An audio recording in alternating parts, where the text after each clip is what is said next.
Nobody's reading fantasy like it's actually smart. And it is. Fantasy isn't the genre you read despite being smart. It's the genre you read because you are. The book community seems to have this obsession with cozy corners loaded with pastel pillows, fluffy blankets, and the latest cupcake candle release burning next to the TBR cart, which is full, of course. I am jealous of a full TBR cart. You see, the books we're actually reading in the fantasy genre do not match this light academia aesthetic.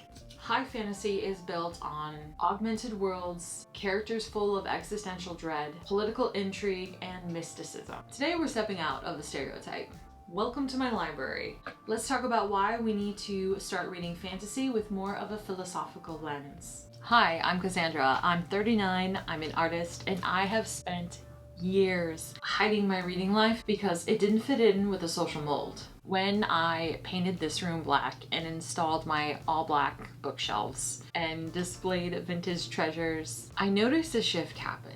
I realized when my surroundings matched what I felt like on the inside, I began to start looking at fantasy stories as art history, and everything changed for me. Take a well-known series like A Court of Thorns and Roses. On the surface, the algorithm tells you, quote, masterfully blends epic high-stakes fantasy world building with heavy emphasis on romantic, emotional relationships, and passion. And that's directly from Google.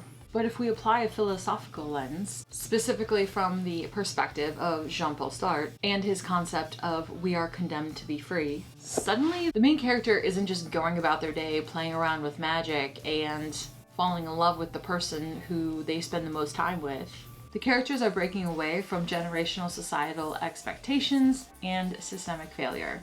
They are choosing to exist on their own self-built plane of life. Their way of being condemned to be free, according to Sartre, is to be in a suspension state of choice. And we as the readers get to follow them as they journey through this plane.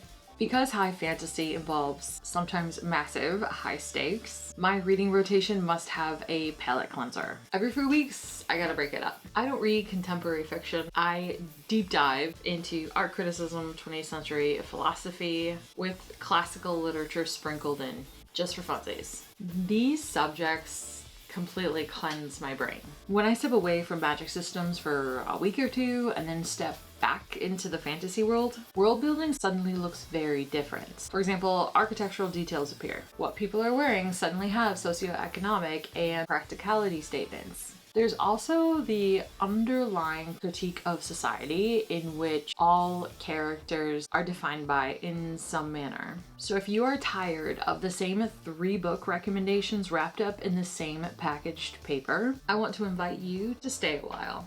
We are building a space here for people who love high fantasy, but also appreciate design, philosophy, and the refined edge. Hit subscribe, drop a comment below letting me know the most intellectually challenging book you've ever read, and I'll see you next time.